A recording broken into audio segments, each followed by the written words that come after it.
রাধাধন। উপানন্দ নাম রাখে সুন্দর গোপাল, ব্রজ বালক নাম রাখে ঠাকুর রাখাল।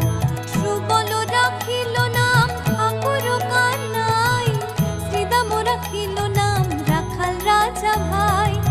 ননীচরা নাম রাখে যতে গোপিনী, কালো সোনা নাম রাখে রাধা বিনোদিনী।